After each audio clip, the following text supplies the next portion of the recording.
Hey, what's going on, everybody? Welcome back once again to the Crew First Culture podcast. This is Jeremy again, and I am very excited today. I got not only a guest, but a guest that is a very, very good friend, close friend to me, even though we've not known each other very long.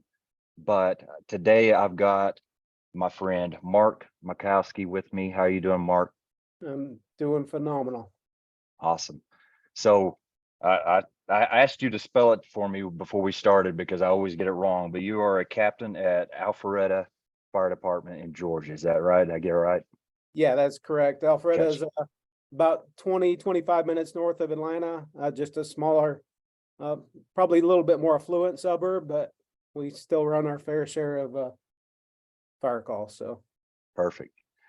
So Marc is another in my, I guess my tribe. I've talked about it quite a bit on here in episodes that have just been me talking about things in my life.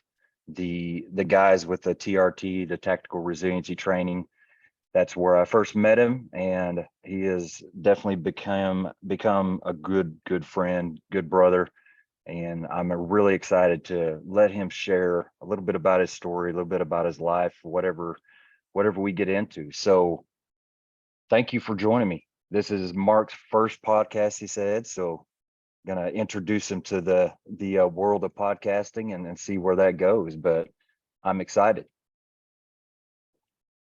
as am I. Thanks so much for having me, Jeremy. It's a true honor. I'm probably one of your biggest fans. I listen to every episode that you share, and I love the raw content and just kind of your reflections as you're driving to work and sharing where your mind's at on your way in. So it really is a true honor to be here. Thanks for having me. You bet. And that's, we talked a little bit yesterday just to kind of give a little maybe behind the scenes to anybody listening. And you expressed some concerns about you just it's almost like I've shared lately, almost like who am I to be, in this type of situation. But what I shared with you is something that I think is worth telling everybody else. And I've had lots of guests on and really enjoyed those conversations. And some of them have been people that I've had some close bonds and ties to, and that has been really enjoyable.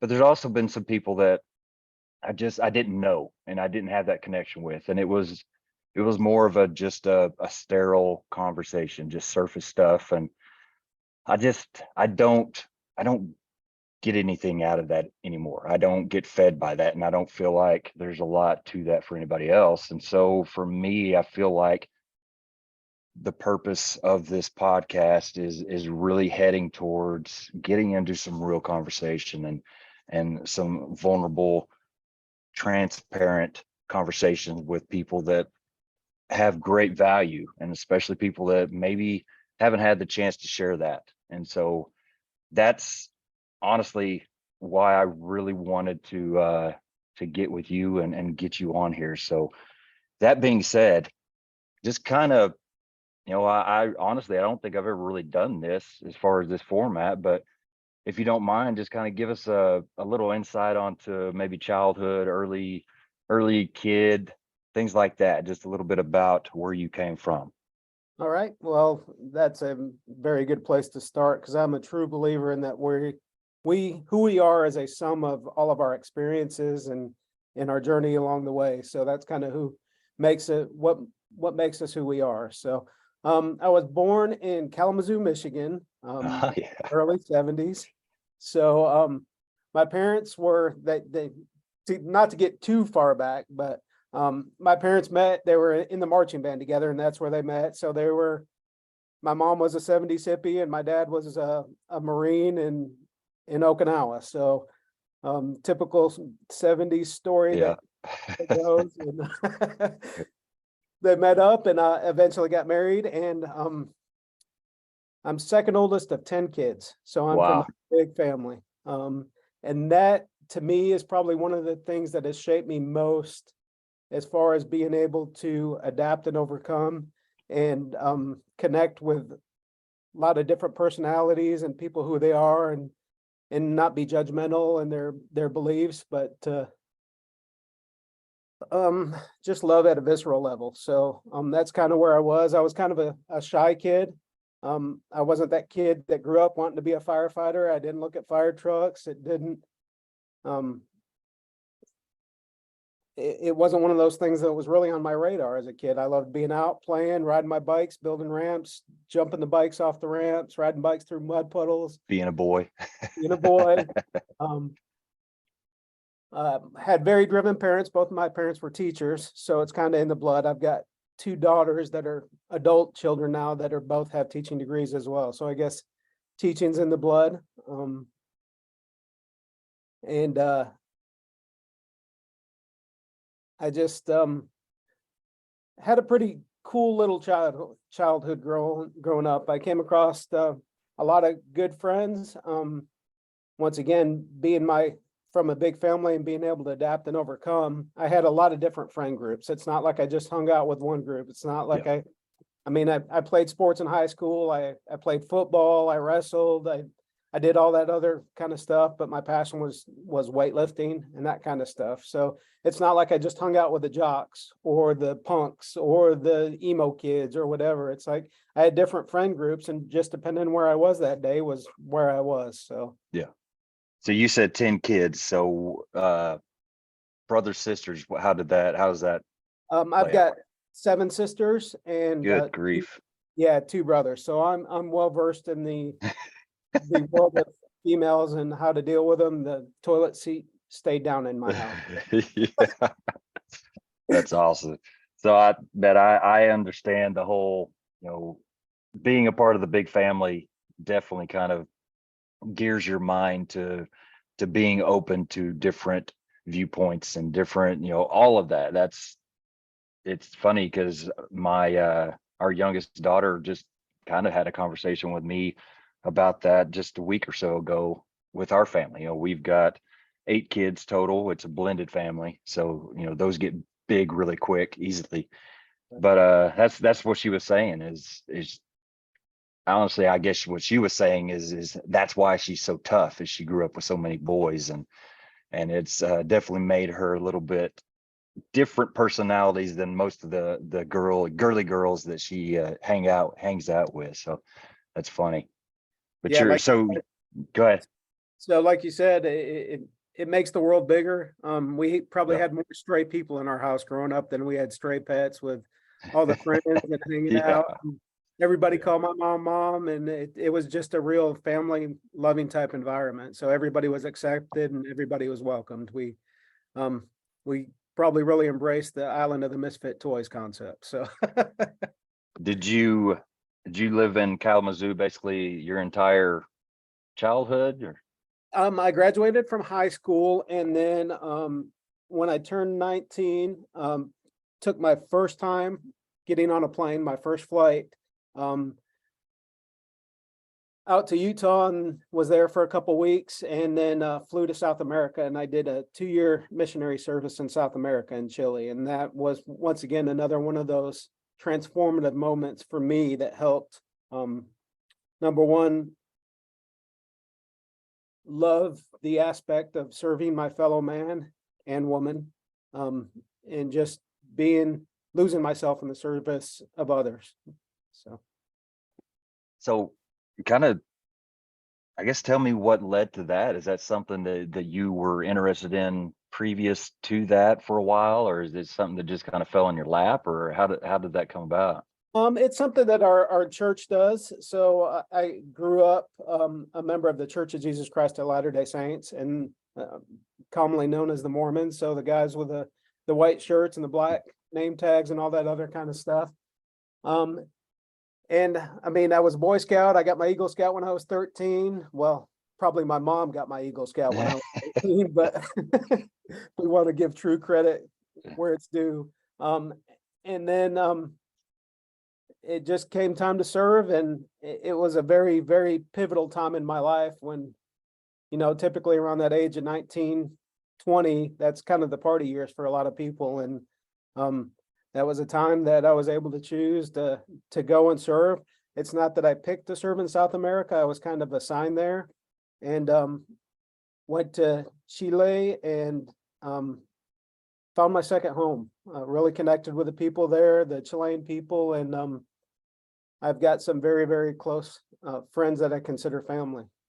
It got kind of like an adopted Chilean. So Yeah, that's great. So I mean, obviously, just you describing it, it definitely made an impact in your life. What are some things that you could throw out that come to mind really top of your head of what made a difference and during that trip for you?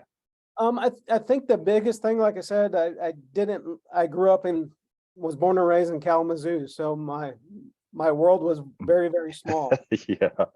So to get to experience the world and see that there's bigger things out there than just what we have, just our own perspectives. There's a whole nother world out there. My expectations and perceptions of what I was going to go into to South America were blown out of the water the first day. I mean, it was, I was expecting some third world country, and it wasn't that. It was, they had comforts of living and all that other kind of stuff. And I'm hearing radio music. I remember hearing Queen or something in one of the houses next door and they were trying to sing along with it, but it was just kind of cool. It was like, regardless of where I am, we're still connected in some way or another. Yeah. So, Yeah. And then just to be able to have, for those 2 years, to focus on, I mean, we didn't watch TV, we didn't have phones, we didn't do this. It was purely focused on serving our fellow man, and to be able to dedicate to turn off the outside noise and just truly focus on service and following the not to get too religious, but the life of Christ and kind of what he did. He's our perfect example. So if we can do a small part of what he has shown us, we're doing right. So I think you're describing a lesson right there that if we all haven't learned it yet, we definitely need to, just in the fact of you've got that picture in your mind of what it's like somewhere else, or what it's like to be somebody else. And until you are there, or until you meet and get to know whoever we're judging, you just have no idea. And I know I haven't had an experience probably like that, as eye-opening as you have, but I definitely have had experiences like that to where I've almost had to check myself for my attitude towards something like that, and just say, you have no idea what's going on. You have no idea what they're facing or what they come from. And so I think that right there is a great lesson in itself, just to understand the perspective of, looking at people or places that you don't really know, what's going on. yeah, definitely. So to me, the power of presence is the most powerful thing that we can do. It's called the present because it's a gift. And a lot of times I think we can connect with just about everybody out there if we find those common beliefs. We all have at least one thing in common. And if we can find that one thing in common and build on that, that really creates almost an instantaneous connection with that person, because it's something that you both believe in, that you both feel, and you can build your relationship off of that commonality.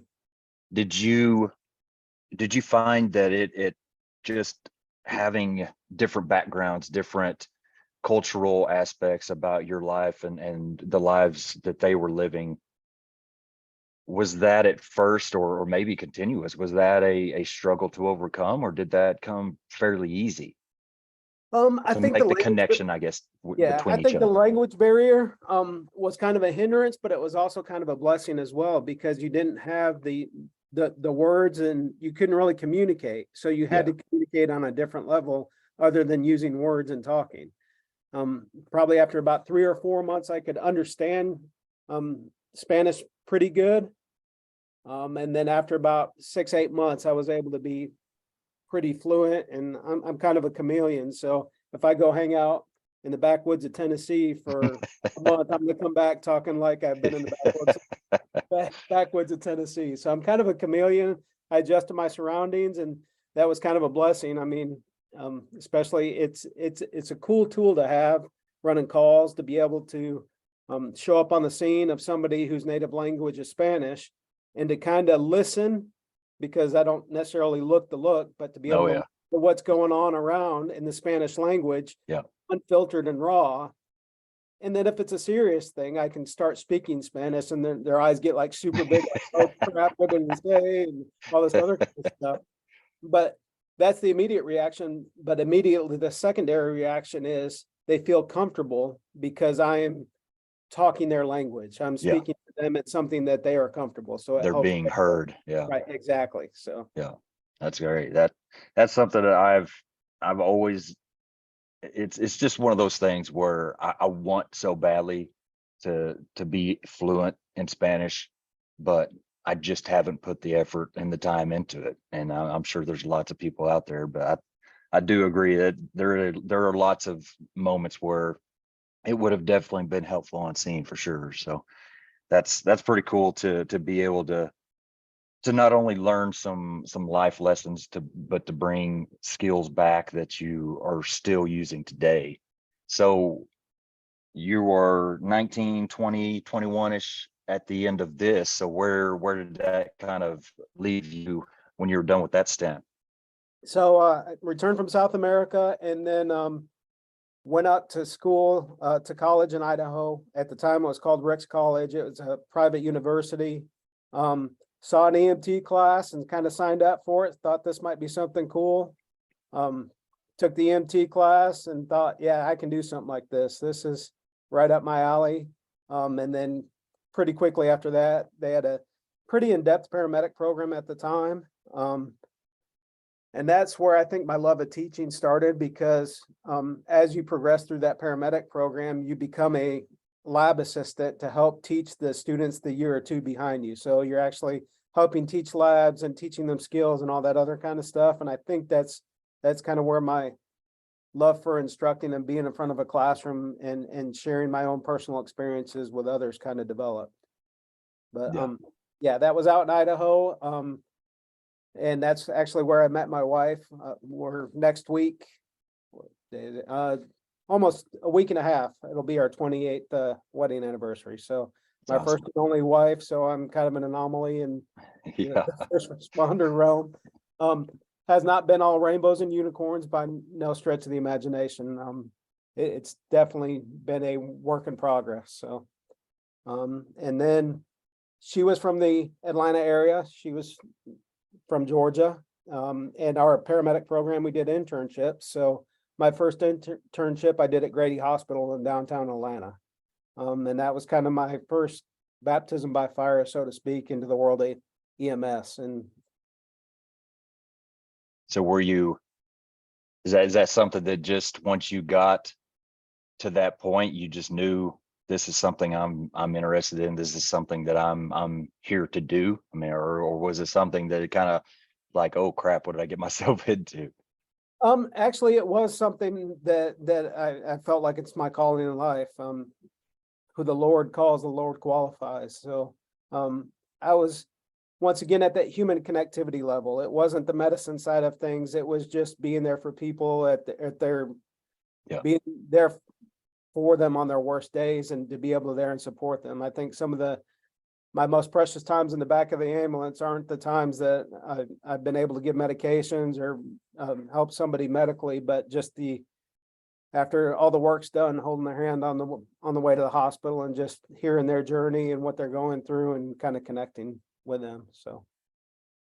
So during this time, I guess you're just like in basically a rental situation or something. You're still kind of out on your own, but not really.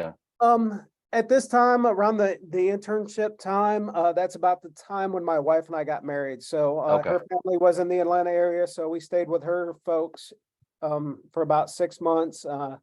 We had a 2 or 3 month old baby at the time, so it wasn't ideal necessarily living in a room. I wasn't only doing my internship ride along hours, but I was also working as an EMT on the ambulance. So I was putting in a lot of time, a lot of hours. So Yeah. So how long did you work just strictly EMS before you kind of got the idea to start looking at fire jobs? I was on the ambulance for 2 or 3 years and just kind of realized that private ambulance service, there wasn't a whole lot of stability there. Um, just seeing how things were up in this neck of the woods. After 8 or 10 years, the logos on the trucks change and the patches on the sleeve change, but it's the same people. So I was able to connect with one of the fire departments, which is the one I work for now, and thought there's some really cool people there. The department at the time was transitioning from a very smaller volunteer type department with probably one full-timer per shift. Then they had part-timers, and they were starting to really start their full-time workforce at that time. So it was a real beneficial time to get on with them and to kind of help the department grow. And that's where I've been ever since. One department. Yeah, that's kind of similar with myself. I've only applied at one place. I've only been at one place, so I definitely can identify with that. You said earlier 2 daughters, so is that 2 kids total still? No, I've actually got four. So my Okay. two oldest are married. My fourth grandchild is due to be born in the next anytime now. She's due in 3 or 4 weeks. So that'll be our fourth grandchild. Then my son lives at home with us. He's high functioning autistic. So he drives, he's got a car, he's got a job and everything, but he's still kind of learning the life skills. So he still lives at home with us, and we're just kind of helping him along and learn, and hopefully some point he can kind of get out on his own. And then my youngest just graduated high school. So I've got 3 daughters and a son. Gotcha. And so kind of going back to that early time, you mentioned that you were living with the in-laws, you've got a new baby, a new wife, you've got several jobs, it sounds like. Is that is that a time in your life that sounds as kind of just churning waters constantly as it sounds, or was that a fun time? It was probably a fun time. Well, it depends on the perspective. Once again, for me, it was a fun time. I don't know how it was for my wife, but it was one of those, having just typical young married couple with a kid and one car and trying to get to work and everything that entailed. I'm kind of I'm a stay busy person sometimes, and that's kind of to kind of foreshadow. That's kind of the thing that that's been my most transformative thing in my life, has been to change that, not having to be busy all the time. So once shortly after I got my first full-time job at the fire department, I also got a part-time job at a neighboring department. So I was working 48s for the better part of 15 years as well. Good So grief. working a lot of hours so my wife could stay home and help raise the family. And we always had that viewpoint that we don't want somebody else raising our kids. So we both probably suffered, her sanity and my relationship with my kids due to that. But we were very fortunate that she was able to raise our kids all the way through elementary school before she had to she wanted to start working. So Yeah, no, that's been the struggle with myself. I feel like every single day, there's so many things that I want to do. There's so many things I need to do. There's so many things that I feel like I'm being pushed or called to do. And it's just trying to find not only the time, but the energy and the focus to figure out what I can get done. It's a struggle for me as well. So I'm sure what you're talking about as far as, trying to figure out that transformation that's needed, it's probably something that I need to do myself for sure. you've been in the fire service now for 28 years, you said. How how would you describe that career? Has it been a career? So for me, just to throw it out there, 21 years for me, it's been constant roller coaster ride for me. There are some really good highs, and there's some really bad lows, and there's everything in between. And so that being said, is that I would assume that's what most people would say. Is that kind of how you would describe yours as well? Yeah, definitely. So, got some really good connections with the people that first kind of started training me, and those connections. I've worked with a lot of different organizations, nonprofits, all this other kind of stuff, different departments. And even though I move on from working with those organizations or those departments or people, I look at those situations, those opportunities, those were the catalysts that brought us together, but they're not necessarily what defines our relationships. So those were the things that kind of helped us connect. Yeah. We don't need those to continue on. Yeah. I talked a little bit about like the religious side of things and what I did. Once again, a firefighter is part of who I am, but it doesn't define who I am. My religion is part of who I am, but it doesn't define who I am. Just because I prescribe to a certain group doesn't mean that defines who I am. It's definitely part of who I am, but it doesn't define me at all. And that's the biggest thing that I think people struggle with in the fire service, is that the fire service becomes their identity. Yeah. So they have a hard time adapting to the world outside the uniform. Yeah. And that's actually a piece of, I would just taught a class in Missouri last weekend. And that's kind of a piece of that class, is talking about don't put your identity into things that can be taken away. And that's what is happening right there is yeah, fire service is pretty stable, but there's injuries, there's layoffs, there's lots of retirements, there's lots of ways that one day you can be a firefighter and the next day you're not. And if you invest your entire identity in that's who you are, that's encompasses your life. If it's taken away, then what are you? Who are you? And so I think that's a very dangerous thing for us to do. And it's not just about, identifying as a firefighter. It's anything that can be taken away. It's very dangerous, because when and if that happens, you're left with a huge hole, and you're really left with not knowing who you are. And so finding things that truly, like you said, you can't take it away. This is who I am. I don't care if I lose everything else, it's still who I am. But I think that's very important for us to reflect on and figure that out. I kind of describe it as I'm a firefighter. I love being a firefighter. I love the fire service. I can't imagine doing anything else. But honestly, it's not my purpose. My purpose was not to be a firefighter. Being a firefighter and being in the fire service is really just a vehicle that has helped me get to my purpose and reach and fulfill my purpose, because it's allowed me, basically to be sitting right here. And so that's kind of how I describe it. Is that kind of, do you feel similar ties to that? Oh yeah, most definitely. The fire service definitely has changed in the 24 years that I've been with my department, and I've definitely changed. You have to change. So for a firefighter to say that the fire service isn't going to change them is like saying, I'm going to walk through the shower and I'm not going to get wet. Yeah. It's not an option. It changes who we are. We are some of our experiences. So there's been great, phenomenal times in the fire service, in my fire service career, and there's been some pretty crappy times.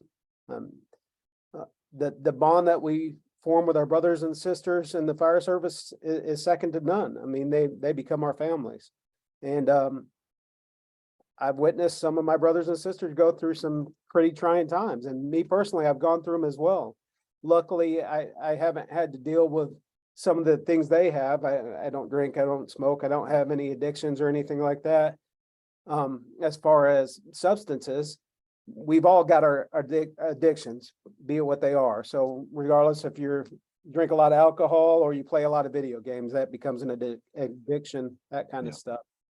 So at times I become a little bit remorseful on what the fire service has taken from me as a person. For a longest time, it took away my emotions. I didn't want to feel birthdays, holidays, everything else. That was just another day to me. So I watched my family enjoying the holidays or Christmas or birthdays, and I'm just sitting over there in the corner like, okay, it's another day. What needs to be done? Type of thing. And that's one of the greatest gifts that I've gained back here lately after doing all the work I've done personally, is being able to feel again. And instead of seeing the world in black and white, seeing the world in technicolor and appreciating the small things, kind of like what we talked about earlier. It's, if we don't do the small things, we're never going to be able to do the big things. Yeah, absolutely. So this is obviously we're headed to right kind of where I'm really excited to dig into. You know, when we're talking about some transformation stuff, you're talking about kind of regaining some feeling, or the ability to feel. You're talking about finding the power of presence and figuring out that staying busy all the time isn't. You're talking about a lot of things that were obviously big steps in your life, and so just kind of let us in on where things were at the time of before these transformations started happening, and what led you into searching for solutions for that. Once again, the staying busy portion of it, a lot of my coping mechanisms, when it came to the stressors of the department or my job or calls I ran, the way I dealt with them I taught CrossFit. I was a CrossFit instructor for 7 years. So I would spend a lot of time in the gym. I'd teach a 5 a.m. class to 6 a.m. class. And then next class wouldn't be till 9:30. Well, I would spend that from 7 till 9:30, hitting the weights and pounding myself into a pile of tears and goo and sweat in the corner just to get that energy out. And then I'd wait around to the noon class, and I would do the same thing in between classes. So I was doing 3 or 4 hours of working out for the wrong reasons. Yeah. And I did that for a long time, and I connected. I loved that period in my life to be able to take somebody coming off the streets that's not necessarily an athlete and coach them to be a better person. And to see their personalities and to go, some people needed the coach that was the football coach yelling and screaming at them, come on, do this, you got to do this now, versus the person that's kind of calmly supporting and lifting somebody else up that may be struggling in what they're doing, and to see the light in their eyes when the light bulb goes off, like, I can do this, I got this, or to get their first box jump or their first pull up or something like that. It was just amazing to see those small victories in their life in the gym, because then it would translate to their life outside of the gym. Well, I did that for a pretty long time. And through that, I was really big on the health and wellness side of firefighters, setting the standard for being healthy physically, mentally, and financially. So I reached out at the time, the Florida Firefighter Safety Health Collaborative, a very valuable resource and valuable organization, was kind of just getting off the ground, and they were doing some pretty cool stuff. So I connected with Chris Bader, who's the kind of the founder of that organization, and just on the physical side of things, to look for SOPs and SOGs for like physical fitness requirements for the department, and that kind of stuff. And that very quickly morphed into the mental health side of things. And I saw that, hey, they're doing this mental health thing. They're doing some pretty cool stuff. I mean, they were teaching this class called the Clinician Awareness Program, where they actually took therapists and clinicians, mental health professionals. They taught them the fire service culture, so they could understand what we are as firefighters and what we do, our schedules, our vernacular, the terminologies we use, our shift schedules, all this other kind of stuff. And then we actually put them in turnout gear and put them in a cold smoke environment and let them experience being in gear, do a physical task, all this other kind of stuff, in hopes that we can create a culturally competent clinician out there. So when we're in there talking to them, we're not having to spend the first 4 to 6 sessions explaining what we do as firefighters and why I can't meet with you every Wednesday, or why I can't talk with my wife on this, that, the other, and stuff like, all right, my wife calls me with an issue at the house and I'm trying to deal with it, and then the tones go off. I'll call you back, honey. And then 3 calls later, I still haven't called her back, and it's 9 o'clock at night. Yeah. And how those kind of issues can reflect on our relationships at home as well. It was a very, very phenomenal program, and they're still teaching that. I've since kind of moved on to other things, but that was a once again, another very pivotal point in my life where I was able to not only share the skill set of what I can do with others, but also to connect with some of the best human beings that I've ever met. People like Dustin Hawkins and Jeff Orange and some of the giants down there where it comes to mental health, and the things they're doing down there in Florida is second to none with what they're trying to do to support the fire service and our mental health. So when you start, your interest starts getting piqued with this mental health aspect of the fire service and with life, is it just an interest with you, or is there something that you feel like, okay, this is something I need, that kind of fueled that interest? Or was it just strictly something that you found interesting? I think personally, deep down, I knew it was something that could help me out, but being second oldest to 10, I've kind of got that big brother mentality. So if it gave me a chance to help other people and take care of other people and protect them and look out for them, that's kind of like my big brother mantra as growing up. So I was able to kind of reach out and see that my presence could sometimes in our own organization. I'm trying to think of a politically correct way of saying this. Being in a smaller organization, it's Mark talking about mental health stuff again. So it's just me, it's just the same tone. It's it's just Mark talking about mental health stuff again. And at some point, people are almost get tired of hearing it. So to be able to go outside of my organization and be able to connect and see that my influence is actually really far and wide, and I can actually help others and have a captivated audience. That's kind of what was driving me on that aspect. So Yeah, no, that's awesome that you bring that up, because that's what I feel inside too. That's what drives me to do the things that I am doing and trying to do more of. Because if I was just doing it, for traveling or for money or whatever, I wouldn't enjoy it. It'd be fun for a little bit, but to truly be doing these things because it is who now I believe is a part of the purpose that I'm here for, man, that makes it completely different. I want to speak and reach as many people as I can, because not because of who I am or because of anything that I feel I am doing or done, but because I've been given a message, I've been given a purpose, and that's what I need to do with it. It's almost like this is what I have to do because this is why I'm here type thing. Is that kind of another way that you would describe that? Yeah, definitely. I think a lot of times in the organizations that we work for, it's just like at home. You don't see your kids growing every day. Yeah. You don't notice how much they're growing. And then somebody you haven't seen for 2 years are like, holy cow, your kids are growing. You're like, no, they haven't. They're the same, but because we've just so small. And I think it's the same in the departments we work in.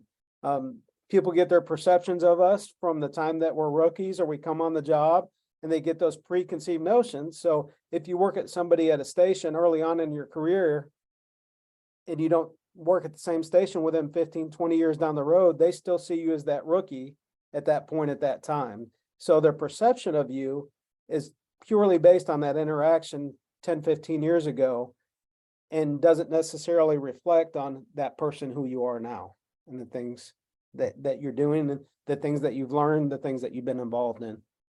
Yeah. So you're, like we said earlier in the introduction, you're a captain, you're a station officer.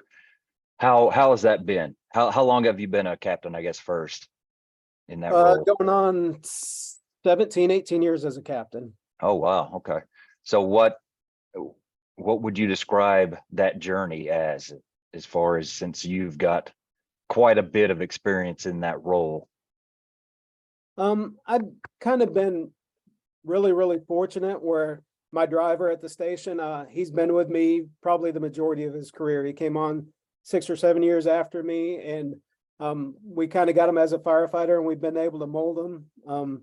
He is, if you look in the dictionary underneath driver engineer, he is the picture that is in the dictionary for driver engineer.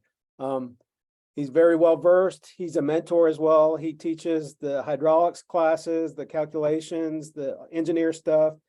His dad was a battalion chief in New York type stuff, so he's got it in his blood. And his last name is Blood, by the way. But it's been really fortunate to grow as an officer as he's grown as a firefighter and a driver and all that other kind of stuff, where we're very connected, where on scenes we don't have to speak to each other. We already just know. So I've been very fortunate. We have 6 stations in the city, and I've been assigned to 5 of the 6 of them. So throughout my career, and I've been at the big dual house, the busy houses. Right now I'm at a slower house, but even though our call volume isn't there, we tend to stay pretty busy anyways, doing other stuff or testing out different hose bundles or doing this or doing that, the other. My firefighter, he's been with us probably 4 or 5 months, and he brings in a wealth of knowledge. He was a city of Miami firefighter. So to get the knowledge from somewhere else that he brings with him, and he's the way I look at it is I wear a red helmet because somebody has to be in charge when things happen. Other than that, everybody brings their expertise and their knowledge, and we can all learn and grow together. It's I don't necessarily, I'm not the one that walks around with stickers and belt buckles and all that other kind of stuff on my truck and that kind of thing. Once again, it's part of who I am, but doesn't define who I am. Yeah. That being No, said, go ahead. when my firefighters, when his kids would come by the station, they'd run up and say, "Hey, Cap," and give me a hug. And now that's what my grandkids call me, as Cap, because I just love the way it comes out of the little. That's their term of endearment for me, as Cap. I think I've heard you say that before, and I remember it because I think that's one of the coolest things I've ever heard. You know, having grandkids that call you Cap, that's pretty amazing. Especially, you said that you've got your 4th on the way. Well, we just had our first back in the end of March, and that's been pretty awesome. You know, pretty awesome to start that chapter of your life and to be able to play that role now. That's a pretty neat thing. So it's a pretty funny story. And that's one thing that has brought a lot of those emotions and feeling back, is seeing those grandbabies. Just hearing that. Yeah. Yeah. Oh, I'm sure. So something else that I wanted to kind of touch on too is you talked about you and your driver with that relationship and, you know, that time together, not hardly talking when you get on scene. That's something else that we discuss as a crew and really strive for with training. And I love the fact that if you put that work in ahead of time, and you know, you got your riding assignments and things going on put in place, that's the way it should be. You know, it's not that it's just a bunch of cowboys running around doing random crap. We are all doing our own individual tasks, but we're all working towards a common goal. Right. And we don't have to talk to accomplish that, unless something, you know, out of the ordinary comes up. But that's a great, it's almost like a great measuring stick that I like to use to just kind of from the outside looking in with other crews, you know, how they handle themselves and how they work as a team on scene. It's very apparent when you have crews that are working like that put a lot more work into themselves and into the job and all that, as opposed to the crews that they're basically, it's the mother may I, they're told a certain task, they do that and they stop, wait for the next task to be told, and so that's something that I've kind of found interesting to use to look around and just kind of see people watch and crew watch for sure. Yeah, definitely. They're connections and bonds that you can't form without necessarily doing the work. I mean, if you want to help morale in any department, have a string of structure fires back to back, because that's what Yeah, we sign up for. absolutely. That's what we do. And you look at everybody after a fire, and yeah, it's unfortunate somebody just lost their life, their house, whatever like that. But for us to actually go out there and perform on our Super Bowl and be able to do stuff, everybody's got a smile on their face, sweaty, smiling, kind of hugging each other, because we all stepped up when it was time to step up and do our job. So, and that's with our department, we don't have a lot of fires. So I think that's where a lot of the morale issues and that kind of stuff come from. So. Yeah, absolutely. That is something that I've kind of had to just be okay with. I don't wish that on anybody. No, none of us wishes that on anybody, but it is why we are here. It is our job. That is the reason that we exist as a career and as a profession. So yeah, I mean, it's okay to be excited that you did a good job. And so that's something that I've kind of had to understand and be okay with. But yeah, there is no comparison when you get that, that call, that fire, and especially the ones you did a good job on, to bring the crew together, that there is no comparison. And something I've struggled with, and just kind of want to see if you have had similar thoughts and similar struggles, is we tend to fall in some slow, cold stretches ourselves at my department. And sometimes it gets very frustrating that you put so much work into training, so much, you're doing all of these things to become better at fighting fire and everything else that's required on scene. But then you go for a long stretch without anything, and it gets a little bit kind of defeating after a while. Have you ever struggled with that, or face something similar to that? Yeah, definitely. I'm that guy that shows up for work, gets to the station an hour and a half before shift, and kind of gets my mind right and able to work out. So there was a long time there I was putting in a lot of work and doing a lot of training, almost kind of detrimentally. Once again, it's fun to have the fires.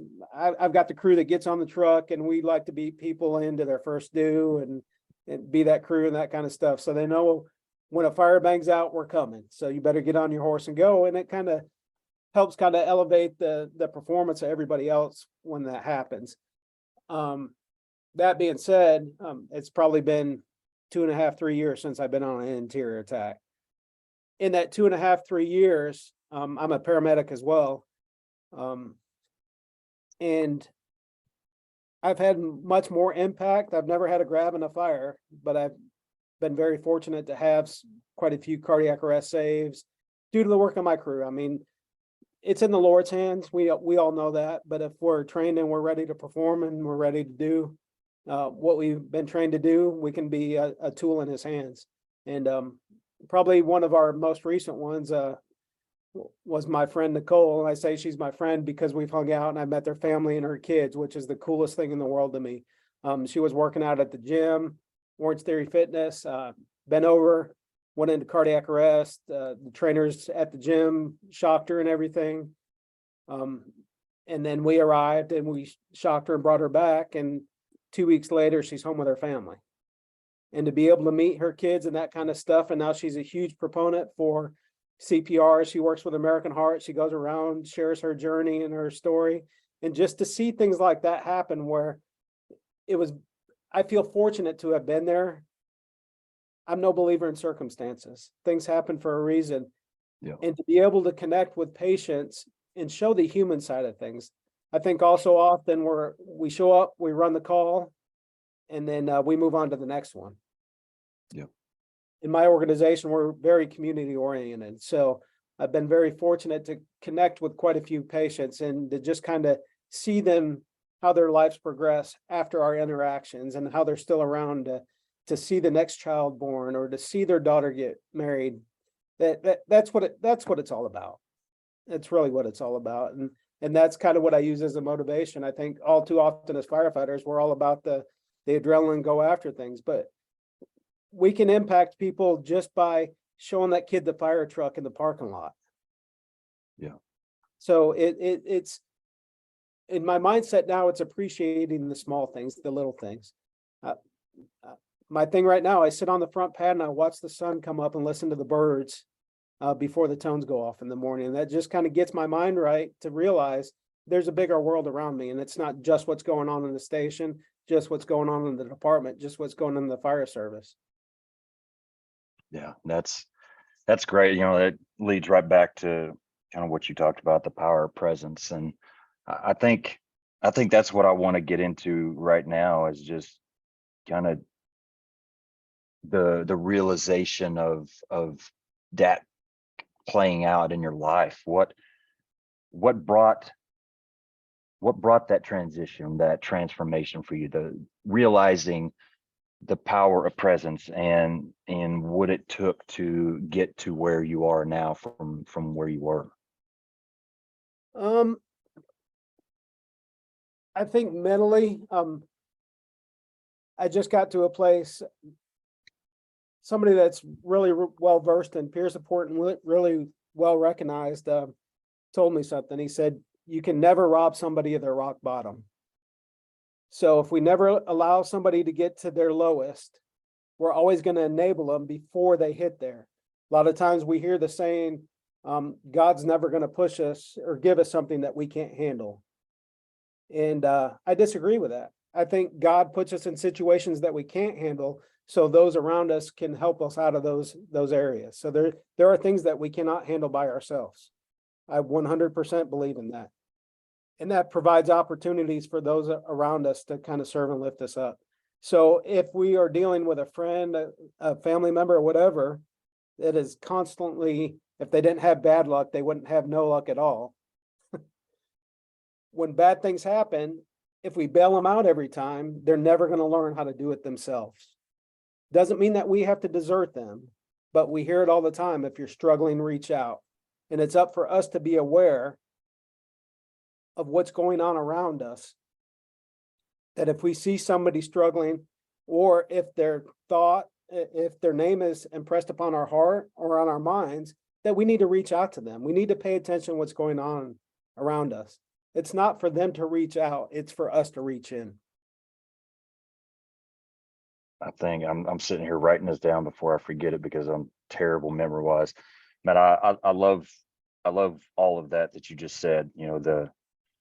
That visualization of that quote, you can never rob someone of their rock bottom. Just thinking back in my life of, the people that I've tried to help, and it went nowhere over and over and over again, because they weren't ready. They weren't ready to receive that help and to make changes. I literally just had a conversation with my daughter yesterday about kind of that same thing. Is, I can't do these things for you. You have to be ready to put the effort in, or to do what is necessary to make those changes, or else we're all wasting our time and everything else. But I think the coolest thing is what you were putting together, and correct me if I'm wrong, because I totally agree with you now, but maybe the better way to say it is, God doesn't give us anything that we can't handle alone. Yes, that's what yeah, definitely. I think that's pretty powerful. And I honestly don't think I've ever put that together, but I totally agree with that. And I think that right there kind of encompasses the power of the tribe that we're a part of, and the connections that I have grown and gained just even this year is that I have been through some stuff this year that in the past has probably would have really been a struggle for me in every way to overcome. But with the people that I have in my life now, they were hard, absolutely, and they did zap me of a lot of energy and a lot of just mental and emotional strength. But I felt, I never felt like I was hopeless. I never felt like I was in anything that I couldn't get out of. And so it was almost like the people around me gave me the strength that I wouldn't have had on my own. So totally agree with that. God, he's not going to give you anything that you can't handle alone. That's a big word right there. What do you think? No, and I 100% agree, and that's kind of where I was going with that. I kind of got to some pretty low times, struggling with things at home, just my relationship with my wife, us not understanding each other. Once again, kind of going our own directions. It used to be like when I was working a bunch or helping teach classes, I would put it on the calendar, or I'd check with her first. Hey, do you have this going on? Do that. Well, now we're to the point where I just kind of do my thing and she does her thing. So, it's not that we're coexisting, it's just life is busy and our kids are grown now, so we don't have to be as coordinated with our schedules. But there was a time when our marriage was suffering, and it was struggling, and I think it was more of a communication thing. I think also too often as first responders, we kind of protect our family. I would come home after shift and I'd be down. We'd run a bad call, or we'd been up all night or whatever. And I'd come home and maybe give her a kiss when I walked through the door, and then just kind of disappear and de-stress and do my thing without even letting her know why I am the way I am. And it comes to the point where she thinks it's something that she's doing or something Yeah. she's doing wrong. It's back when our kids were younger. I would work 48s. My one day off, I'd come home and I'd clean the house and I'd upset her schedule.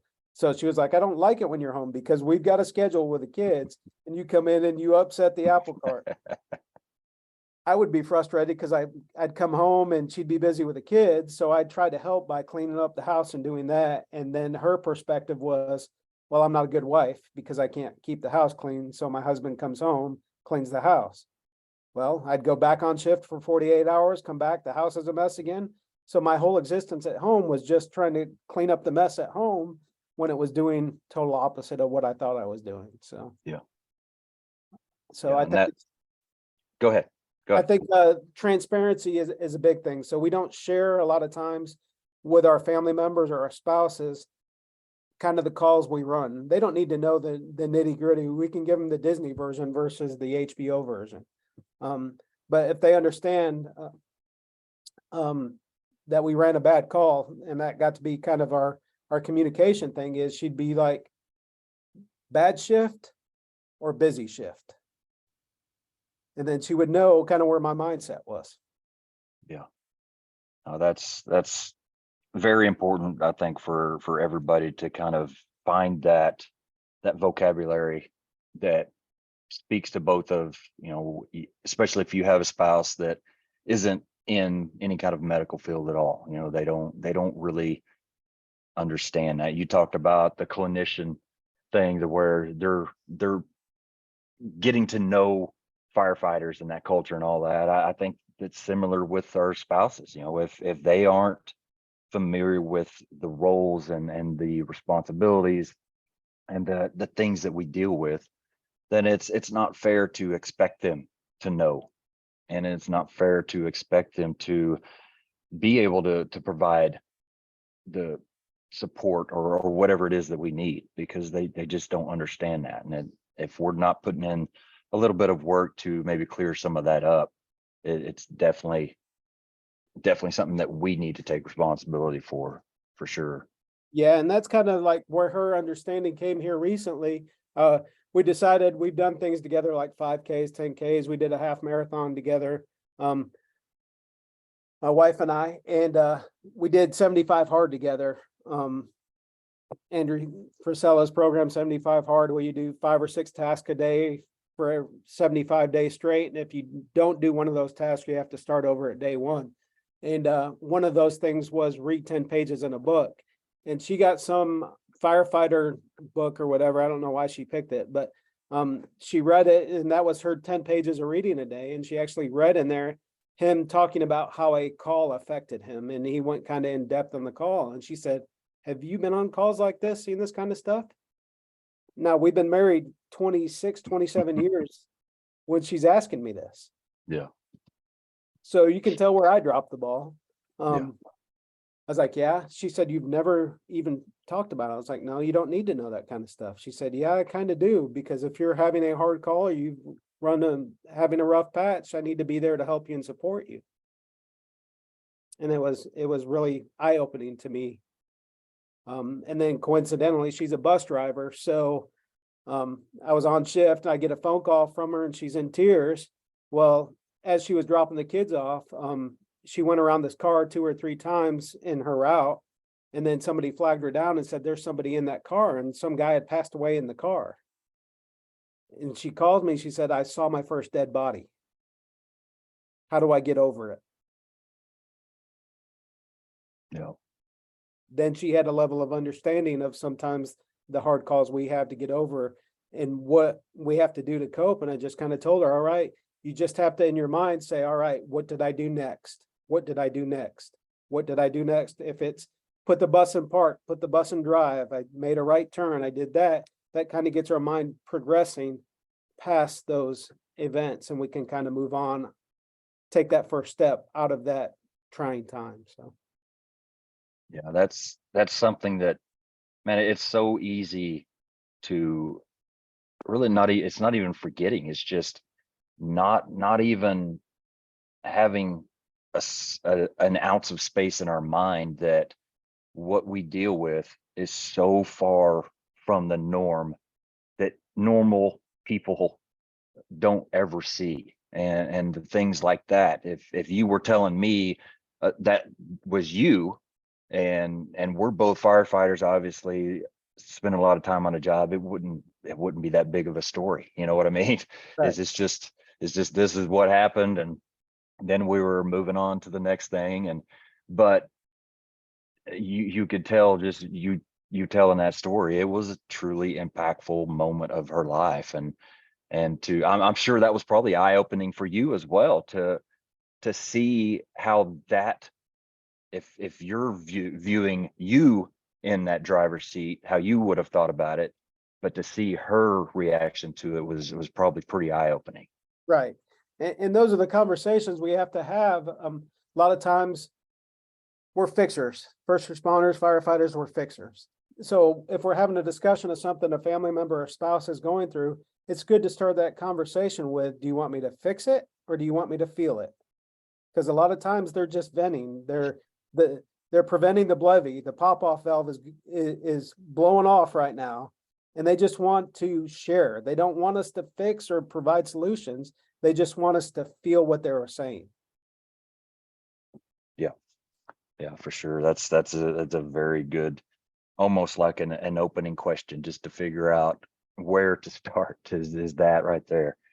So as I mentioned in the introduction, where I met you was in North Florida, Fire Expo with Rick George and the TRT group, with your instructing, where you were instructing the developing high performance class. So just talk to me a little bit about kind of how that that relationship came about. How were you brought into the TRT? Happy little accidents. Yeah.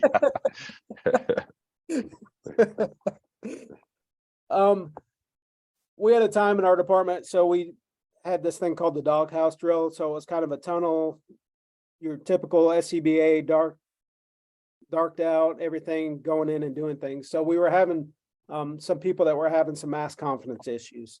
So I'd heard of Rick George and kind of the premise of what he teaches and the mental resiliency and that kind of stuff. So I reached out to him kind of as the health and wellness, unofficial health and wellness person to see if we could get him to come in. So he came in for 3 days consecutive and talked to every shift, kind of the concepts that he teaches in this class. And Rick and I kind of connected there, and our paths crossed a couple times at FDIC one year and that kind of stuff. And one of our captains at the time was struggling with some substance use issues, and Rick kind of connected with him and got him into Shatterproof down there in Florida, the treatment center down there. And through that, we kind of talked back and forth. Well, this person made it through Shatterproof, the treatment program, and is really not just surviving right now. He's thriving. He's back working as a firefighter, that kind of stuff. Well, Rick was going to teach a class at MAFC, and this guy was going to help Rick teach the class. So he's like, hey, how about you come join us? So I reached out to Rick. I said, hey, I'll come down, do grunt work. Just, I want to experience what you're doing. Well, sure enough, something happened in this guy's life and he wasn't able to attend. And Rick was like, well, tag, you're it. Yeah, sounds familiar. And very quickly, just the class being what it is, we call it the left brain and right brain between Rick and Dave, the two guys that are heading up the course, because Dave is very organized or whatever, and Rick's kind of more emotionally driven, so to speak. And so I was that first class, I was just trying to figure things out, probably kind of like you were in this last MAFC class. And very rapidly developed a phenomenal relationship with guys like Tuna and Eddie Del Campo. I don't know if you met Eddie yet. Not physically. I've talked to him quite a bit over the phone, but I haven't shook his hand yet. Yeah, and guys like that, and just to experience their journeys and connecting at a very visceral level. I mean, you spend 24 hours with somebody that you just met, and you know that they've walked a similar journey as yours. There's an immediate understanding there, kind of like where your struggles are and who to reach out and somebody to understand. So I think we do peer support naturally in the fire service. I don't think it necessarily needs to be formal all the time. And quite frankly, my tribe grew by 8 or 10 guys that day, and I was able to connect. That's kind of where I met and connected with Eric and got really involved with the yoga for first responders stuff. And that has been one of the main things that has changed my mindset and my awareness here as of late. So taught the class in MAFC. Next class was in North Florida. Took a little bit more of a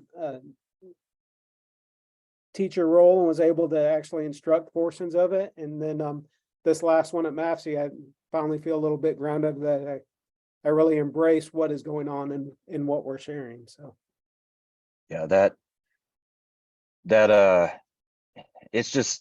it's funny that life works how life does. And I say that, in other words, it's funny seeing how God's path leads in the directions that God's path leads us in, because the happy little accidents comment that you said, that's obviously, I've talked several times about my beginnings with this group, and it's the same way. Just happened to be lucky enough to take advantage of a little opportunity that turned into another one and another one and another one and another one. But to so quickly be just connected, and I don't even feel like connected is powerful enough of a term with that I feel with you and the other guys in that group. But it's amazing to see. Just I think it's vulnerability, it's transparency, which you've kind of talked about. These they're just real people, and they're amazing people, because no, they're not perfect. They're not the cookie cutter, perfect life, whatever people. They've dealt with some stuff, just like I've dealt with some stuff. They've been through struggles. They've been through some huge setbacks. They, a lot of times are still going through things like that as I am. But to feel that feeling so quickly, it truly is hard for me to explain. And gosh, I really enjoy everything that I've gotten from just that experience of meeting everybody. And it sounds like that's kind of a similar kind of feeling that you had as well. Yeah, definitely. Just the level of connectivity and the brotherhood that happens there is really second to none. And I think you said it. I listened to your last podcast before this one, and just talking about the vulnerability piece. As a company officer, as a leader, I think that's one of the most valuable things we can have as a leader. There was a time my son, he was 14, 15 years old, going through some struggles and having a lot of mental health issues, suicidal ideations, couple attempts, like wrapping an extension cord around his neck, that kind of stuff that I was going through at that time. Well, there just happened to be a shift where this was like within the space of a week of each other. We ran a call, a 13-year-old kid hung himself in his parents' closet. And all I could see was the face of my son on that kid. And I came home that next morning. I told my wife, I said, I'm not going to be good for, I don't know how long. It might be a couple weeks, but we ran a bad call and I'm having trouble struggling with that. And sure enough, at my full-time job, once again, we get dispatched to a 14-year-old possible suicide.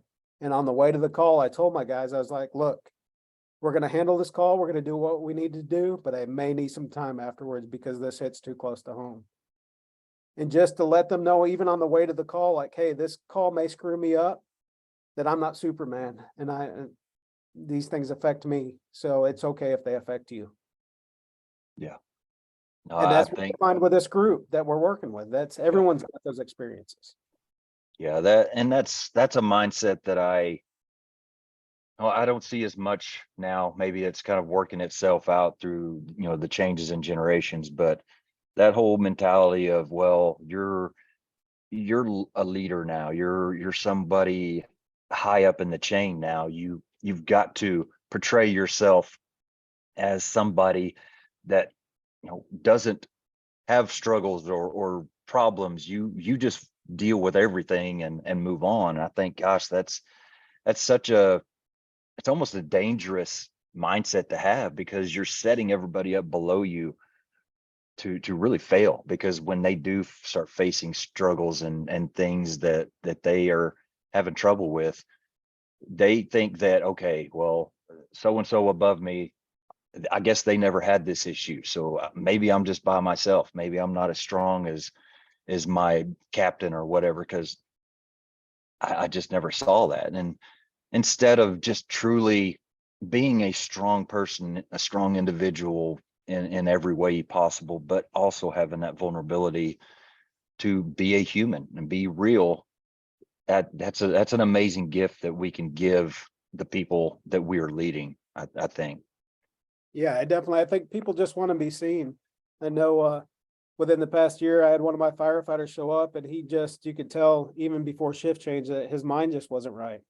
And we had a kind of a quiet time while everybody else was checking off the apparatus and everything. And I said, what's going on, man? You're off. What's going on? And it evolved into a 10, 15-minute conversation. Finally, till it came to the point was he looked at me, he's like, hey, Cap, I'm not comfortable having this conversation with you right now. I said, that right there shows that we need to be having this conversation. I don't know what you're going through, but just know that I'm here. And sometimes that's all that you don't need to say or do anything. Sometimes you just need to be. Yeah.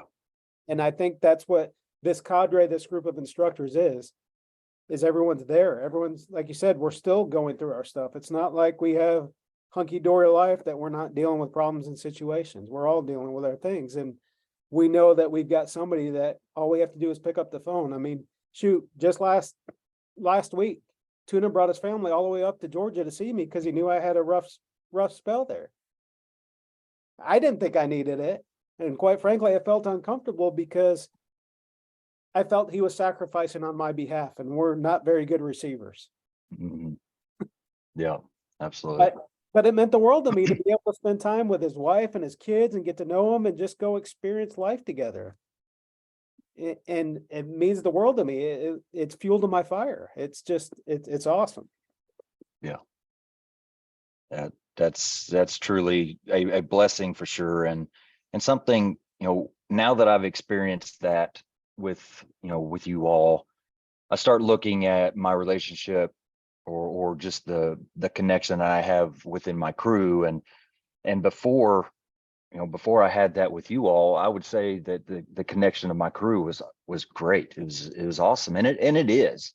I feel like we have a really good connection. We've got really good relationships, but man, it is such a huge step from where you just are good and have a good connection and relationship to that next level, or the however many levels up of being truly having that tribe mentality and everything that we have been talking about here. And so it's really shown me that I've got a lot of work to do at that at that spot in my life, and even at home, with my family. There is good relationships, there is a lot of love and connection, but man, there's a lot of steps that we need to be taking to get higher up in that realm for sure. Well, and that's what it's all about. And that's I was listening to Eric and Olivia's podcast the other day, the one they did after you, with a friend of theirs. And Olivia said, yoga is awareness. That's all it teaches you is awareness, knowing what's going on around you. So even if those relationships aren't there, that being that you are aware and present of where you're at and what's going on in that Yeah. pays huge dividends because it's on your radar now. You understand that, you see that. You don't know what you don't know. And unless you're aware of what's happening, you can't work on it. Yeah. So, it's been brought up several times, and definitely somewhere that I wanted to get into with you, because you are very, very vocal about the power that not only yoga just in general, but the yoga for first responders program, the impact it's had on your life, and the change that it has helped you to receive in your life. And so just let you have some time to talk about that, what that has meant to you, what that change has looked like, what it has done for you in that time. All right. So I'll kind of start where Eric and I can kind of connected at MAFC that year. We'd probably had maybe 30 minutes of interaction the whole time. You know how busy the class is. Everybody's got things to do or whatever. And Eric right away, we kind of connected, and he saw my value. Once again, that's all people want, is they want to be seen. So for him to reach out, he's like, hey, I really appreciate your style of instructor, how you are, how you carry yourself. He said, we're teaching this class in St. Louis. Unfortunately, due to my full-time job, I'm not going to be able to be there to teach the firefighter cultural portion of it. He said, would you be interested if we bring you out here? You can take the program, but also help out by teaching the cultural awareness. I need another firefighter there to help me. And in future programs, I was like, dude, sign me up. I'll do it. And immediately I was like, holy crap, what did I just agree to do? I've tried yoga 3 times. Twice was on P90X with an hour and 20-minute yoga video. Oh yeah. Never Oh finished. yeah. And then our CrossFit, the CrossFit manager, she was a yoga instructor, and I tried to take one of her classes, and I couldn't make it through 15 minutes because my heart rate was going up. I felt the walls closing in, breathing because I'm getting towels over my face and all this music. I was like, I don't know what's going on. My hypervigilance, I was like, I am not a yoga person at all. It's not the flexibility side. It's just I can't turn my mind off. Well, anyways, Eric was able to be there, so I didn't have to instruct. So he still honored that agreement, and they brought me out, and I was able to attend as a student. One of the most challenging classes that I have ever taken in my fire service career. Just the legwork. It was a hybrid class. I had to do the format that Eric and Olivia have created with their platform and their videos and the work you have to do. And it's better than any college class I've ever taken, just their format and the way they present it just before the class and the work that you have to do to get there. Got there, and immediately the way their class is structured translates exactly into the way that the fire service, police academies, all that kind of stuff work. You class 026, you've got a squad, you've got to be there on time, you've got to do these things. And you know Eric and Olivia, they don't take any guff. They're not your quiet spoken gym teacher from Beavis and Butthead type of Yeah. they command respect. And Yeah. and to be there as a student and connect with some of their cadre and everything, after the first day I was hooked. I had multiple times where I was shaking, I was crying, my emotions were going on. And it's that same vulnerability piece that we get out of developing high performance class. Is that everybody's got something to deal with, something to cope. There were firefighters in there were police officers, there were nurses, there were doctors, there were EMTs, there were paramedics. It was a huge cross section of people. And within a day or two, you're automatically connecting with your squad. And we're talking 10, 12-hour days in class. So it's not just showing up and doing the firefighter thing. All right, we're going to learn this. All right, this is a test answer type of question, like the foot stomp stuff. It was, you actually had to do the work. And me, I carry a lot of my stresses in my joints and I didn't realize. So I was holding a horse position, which is kind of a deep squat type position. And meanwhile, holding it, I had this emotional breakdown like I haven't had in a very long time, just a blubbering mess. And that's just manifest how so much trauma that our body carries. So yoga isn't about poses. Yoga is about awareness. Yoga is about breathing. If you can breathe and be aware, you are doing yoga. So I took that class and I like I said, I was hooked immediately. I connected a lot with some of the students in there and also some of the instructors in the cadre. And came home and I was like, hey, I got to teach some practice yoga sessions to get my instructor 2 certificate. So you've got to write like this 3-4 page essay. You've got to do some practice teach time and log it and that kind of stuff. So of course, my crew were the easy victims.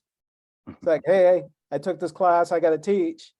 Well, after the first time teaching it, every shift after that, they were like, Cap, can we do yoga today? Can we do yoga today? They would just keep asking. And at the end of the session where you do your neural resets and that kind of stuff, some of my most stressed out guys were snoring laying on the floor from doing a neural reset. If that's not a testament right there to how it can regulate your body and bring you into coherency and the mind, body, and soul working together, I don't know what is. So I mentioned earlier that I'm the guy that shows up an hour and a half, sometimes 2 hours early, a lot of times to work out. But sometimes now I know that I'm not in the right mindset, that I'll show up and I'll do a neural reset session or a breathing session, or sometimes I'll do a 45-minute recovery type session. So it just depends on where my mind is, or I'll read a book, or it's so I don't feel like I have to work out before every shift. It could just be being aware where my mindset is and what I need right now. I'm able to do that. And through their platform and their foundations and their app, all you have to do is pull up a video and then they coach you through it. And it's just listening and going through the motions and doing what you need to do. Yeah. You talked about earlier, you were somebody that just, you didn't have feelings. You didn't allow yourself to feel anything. Would you say that this program is what made you help you cross that bridge as well, or was that something else? Without a doubt. So I was pretty low for a while there, and I haven't really put this out there, but I was kind of having some suicidal ideations and going through stuff. I've never sat and talked with a therapist in a formal setting. I've got a lot of therapists and mental health counselor friends and peer support. So I do have an outlet, and I'm sure there's still things that I need to work through in my head. But it provided me that reset, that neural reset, just like we teach in the class about breathing patterns and all that other kind of stuff. That's really when my heart rate gets up and when I get stressed. That's kind of what centers me, is the breathing. And I think just having the tool in the toolbox there available if I need it is what gives me a lot of peace of mind, because I know that if I'm struggling or having a hard time, it's not going to take a pill. It's not going to do this. I can do a yoga session, and that is the medicine that I need to overcome what I'm working through. The only way to is through. So if we keep putting things aside, we're not dealing with them. And that's kind of what I like about the yoga sessions. I always thought it was, all right, if you're going to be mindful, you have to clear your mind. You have to not be thinking of anything. It's impossible. Yeah. You can't do it. So that's what happened when I did my previous yoga interactions, was my mind was spinning like a merry-go-round and things are just flying off, like the stop switch isn't working. And I thought that I had to do that. Well, the methodology behind what YFFR teaches is that you acknowledge the thought is there, you kind of take it and put it aside to deal with later, and then you go on to the next thing. So it's not that you are just totally disregarding it. It's all right.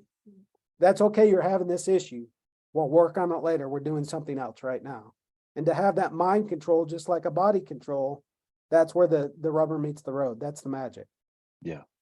And that's kind of one of their key statements is, that mastery of the mind. And I think obviously I've had a pretty good conversation with both Olivia and Eric on here in a couple episodes, and described a lot of that stuff. But still, talking to a firefighter who obviously has ties with yoga now, and it has played a huge role in his life now. But that wasn't you. You just explained before that you were totally turned off by yoga because of a couple, situations. And I think so many people out there, especially first responders, that's kind of where they're at, because, and they talk about it all the time. It's that misconception, it's the 110-pound white girl doing all these crazy stretches, that you see. That's kind of what yoga is portrayed in America. But it's so much more. It's so far from that it's just crazy to really start to understand what yoga is. And so do you have, is it easy to, now you're an instructor with them and doing it, with your crew, like you said, is that part of it? Do you find it easy to kind of get people to start to understand, or is that a struggle to really kind of get that across to people? Well, your perception is your reality. And we've talked about that a couple times on this call, that if we go into something with an expectation, to me, expectations are resentment under construction. If we're expecting a certain thing and we don't get what we expected out of it, we automatically turn it off. We're like, oh, that's not for me. But if we go into things with an open mind, and once again, it's that vulnerability piece for the off-going crew to walk out in the bay and see me doing yoga before shift.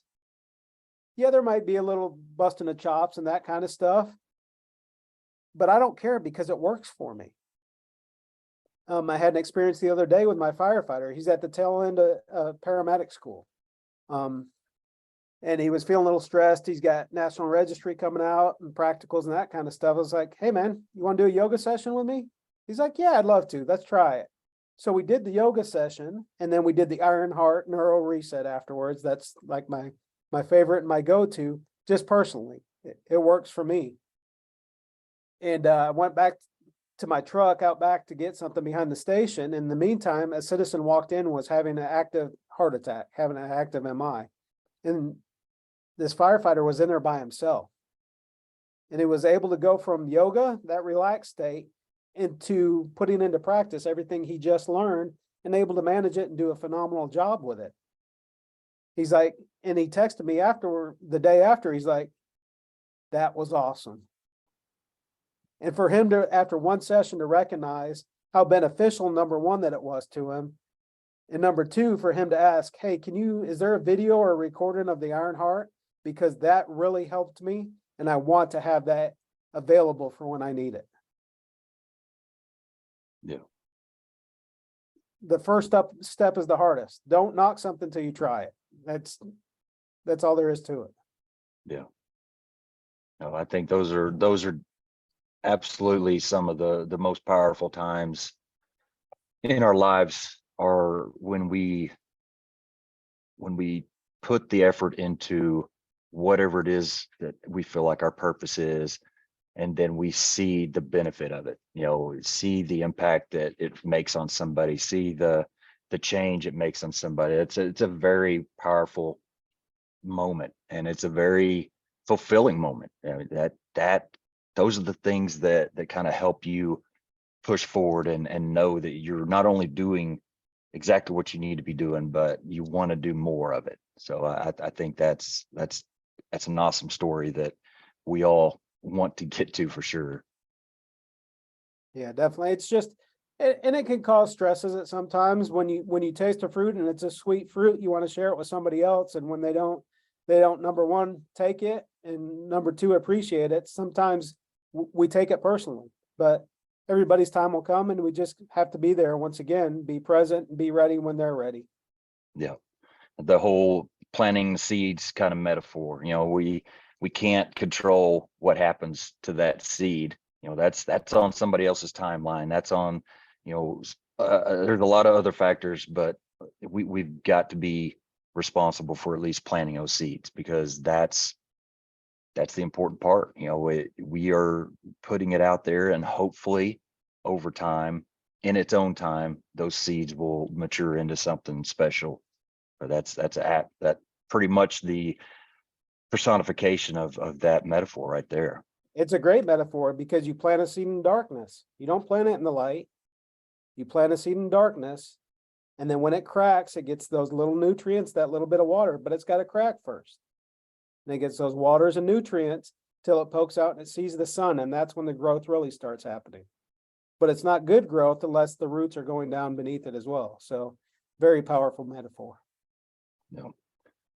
Well, man, I've truly enjoyed this conversation. I hope that you've enjoyed as well. I know that you had some thoughts as to where this is going to lead. I think that you've got a story that needs to be shared, for sure. And there's lots of people out there that need to hear it. Is there anything else that you'd like to kind of get into or share before we kind of wrap up? No, just the other thing is just always being actively engaged. We talk about being mindful and aware and everything. A lot of that comes with me through keeping the mind active, reading books and podcasts, and there's some phenomenal episodes out there on a lot of different tasks. But once again, diversify that. It doesn't necessarily have to be a firefighter or first responder podcast. I've learned just as much, if not more, from stuff like the Huberman Lab podcast, one of my favorites. Yours, James Gearing does a phenomenal job with Behind the Shield podcast. Yep. And in the cross section of people and subject matter experts that he's had on there. His most recent one that he just put up is absolutely phenomenal, talking about regulating the mind and tools that we have out there. So just don't be present, be aware, but also try to go in those uncomfortable places. Listen to a podcast you wouldn't usually listen to, or read a book that's not a firefighter book. Yeah. There's a lot more out there than the fire service. Yeah. That's something that it's almost like my interest, just, or not really even interest. It's where I'm at and what I need changes pretty often. And I'll go through stretches where I do kind of want to be in that fire service type mentality. So, absorbing fire service podcasts and things like that. But a lot of times, man, I'll just be in a place where it's like, well, I want to hear more of a like a Les Brown or a TD Jakes sermon today, Yeah. and be fed in that way. Or I just feel like I need just some good solid leadership, some Maxwell or some Lencioni or things like that. That it's just it's almost like kind of like you talked about your mornings of just being aware of what you need, and that's what you need to do. That's kind of where I feel like it's almost it's hard to pin down for me sometimes. It's like, okay, I'm sitting here listening to this, but I'm just not into it. I have been into this a lot lately, but it's just not hitting today. So what is it that I need today? And to not only be aware of that, but to make that change and to start kind of figuring out where you need to be fed. And that's this been kind of interesting for me to start to see that and see how it kind of flows differently day by day, week by week. So lots of material out there for sure. Yeah, and more than anything, be the light to somebody out there. Smile at somebody in the grocery store, pay for somebody's grocery. Just do it organically. If it feels right, do it. That's it's amazing how you can affect somebody's life. That might be the only smile they see. Or I'm a hugger. I love to hug. It's just it's one of those things that we need that connectivity as human beings. So that being said, one of the most powerful things that was shared with me was let whatever you do today be enough. Just because you don't check every box that you had on your to-do list doesn't mean that you didn't accomplish something. So let what you do today be enough. It's perfect. Absolutely. I couldn't have a better way to end it right there, is just with that thought. And so with you kind of ending it right there, how about is there a way that if people have some questions or they want to reach out to you, is there a way that you would like to share for them to get a hold of you, email or anything? Yeah, my email is always out there. I'll even put my phone number out there. My mobile number is 678-614-9254. Call, text if you need somebody to talk to. Somebody on the outside, I'm always here. My social media accounts are my first initial last name, Maikoski. So I'm on Instagram, Facebook, that kind of stuff. However, I do occasionally take a sabbatical from the social media madness. So I do disappear every once in a while. So. All right, man. Again, appreciate so much your time. I'm so thankful to not only have people like you in my life, but have people like you that are willing to share, the value that you have. Even though it might seem hidden or it might seem like it is nothing special, but there is so much there you have to give. And just I consider myself blessed to be a friend of yours and a brother of yours. And I love you, man. I appreciate your time and look forward to connecting more in the future. Love you too, brother. Anything, anytime, anywhere. All right. Ladies and gentlemen, that is Captain Marc Maikoski, and so happy to have him on with us today. So proud to be a part of the tribe that we are a part of. And just want to say that if you don't have that, you can always find it. If you can't find it, then you can always make your tribe, find some people that you can go to, can trust, and truly be able to depend on, and hopefully you can be that for them as well. So thank you for your time. That's all I got today. Until next time, stay humble and do work.